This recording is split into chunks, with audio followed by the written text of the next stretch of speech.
তো এখানে খেয়াল করো, চলো এটা একটু চেঞ্জটা দেখি আমরা। কমপ্লেক্সটা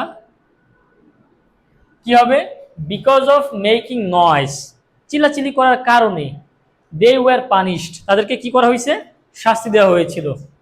তো সারা বলছে এটাকে কমপ্লেক্স করতে, তাহলে দেখতে হবে আমাদেরকে শুরুতে কি দেওয়া আছে, বিকজ অফ, তাই না? বিকজ অফ থাকলে কমপ্লেক্সে কি দিয়ে শুরু করি আমরা? সিন্স অথবা অ্যাজ এর যে কোনো একটা, হ্যাঁ দুইটা লিখবো না, আমরা একটা লিখবো। নিয়ে আসলাম অ্যাজ। অ্যাজ কে কি বলা হয়? কনজাংশন। কনজাংশনের পরে কি নিতে হয়?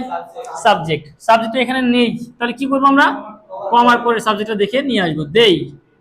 তো নিয়ে আসলাম দেই। সাবজেক্টের পরে কিসের প্রয়োজন হয়? ফাইনাইট ভার্ব, তাই না? তো এখানে কি কোনো ফাইনাইট ভার্ব ছিল না, তবে কি ছিল একটা, সেটা কি? মেকিং। এটাকে নন ফাইনাইট কেন বলতেছো? আইএনজি থাকার কারণে। তাহলে আইএনজি বাদ দিলে কি হয়ে যাবে?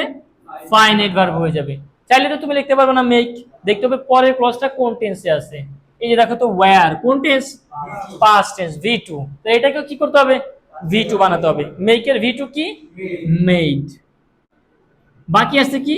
নয়েজ। কমার পরের ক্লজটা কি ক্লজ? প্রিন্সিপাল নাকি সাবঅর্ডিনেট ক্লজ? এটা হচ্ছে প্রিন্সিপাল ক্লজ। কারণ কি? কোনো কনজাংশন নাই। যে ক্লজের সাথে কনজাংশন থাকে ওটাকে কি বলা হয়? Subordinate clause. তাহলে যা আছে তাই বসে যাবে।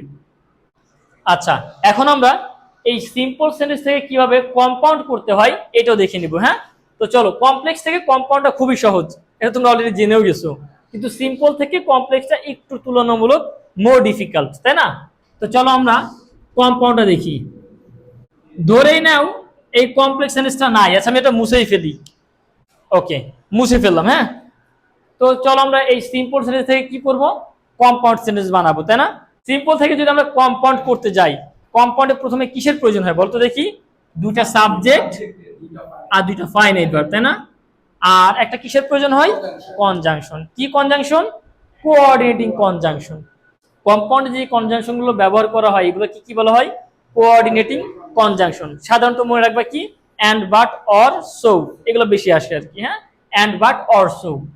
তো খেয়াল করো এখানে বিকজ অফ আছে, তাই না?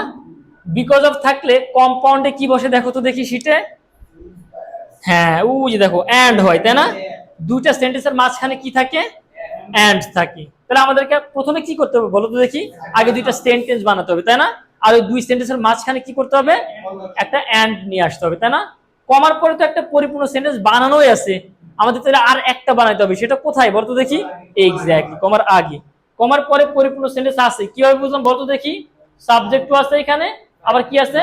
ফাইনাইট ভার্বও আছে, তাই না? তো সাবজেক্ট আর ফাইনাইট ভার্বই তো লাগে সেন্টেন্স হওয়ার জন্য, এটা আছে। কিন্তু এইখানে কি কোনো সাবজেক্ট আছে? কোনো ফাইনাইট ভার্ব আছে? তার মানে এটাকে কি করতে হবে? একটা ক্লজে পরিণত করতে হবে। কিভাবে? একটা সাবজেক্ট আর ফাইনাইট ভার্ব নিয়ে এসে। তো দেখো কি করব আমরা, যখন কোনো সাবজেক্ট থাকবে না তখন আমরা কি করব? কমার পরে যে সাবজেক্টটা থাকবে ওইটা নিয়ে আসবো। আচ্ছা, তার আগে আমাকে বলো তো দেখি, কম্পাউন্ড সেন্টেন্স শুরু করতে হয় কি দিয়ে? Exactly, thank you. শুরু করতে হয় সাবজেক্ট দিয়ে। সাবজেক্ট কি ছিল? দেই। নিয়ে আসলাম দেই। জানি পারো নাই, করো নাই কম্পাউন্ড। Good, very good. সাবজেক্টের পরে কিসের প্রয়োজন হয়? ফাইনাইট ভার্বের প্রয়োজন হয়। সেটা কি? এই দেখো নন ফাইনাইট ছিল মেকিং, তাই না? এটাকে ফাইনাইট বানাতে হলে কি করব? আইএনজি বাদ দিয়ে দিব, থাকলো মেক। দেখতে হবে কমার পরে কোন টেন্স। এই যে দেখো ওয়্যার, ভি2 পাস্ট টেন্স, তাই না? তাহলে আমাদের এই মেক ভার্বটাকে কি করতে হবে? পাস্ট টেন্স বানাতে হবে। মেকের পাস্ট কি? মেড। এই তো মাশাআল্লাহ, কাজ হয়ে গেছে। They made. বাকি আছে কি? নয়েস। আচ্ছা, তোমরা আমাকে বলো তো দেখি, বিকজ অফ কেন লিখলাম না? Good, very good. এই বিকজ অফ কিসের ক্লু? সিম্পলের। কিন্তু আমরা করতেছি কি? কম্পাউন্ড, এর জন্য এটা হবে না।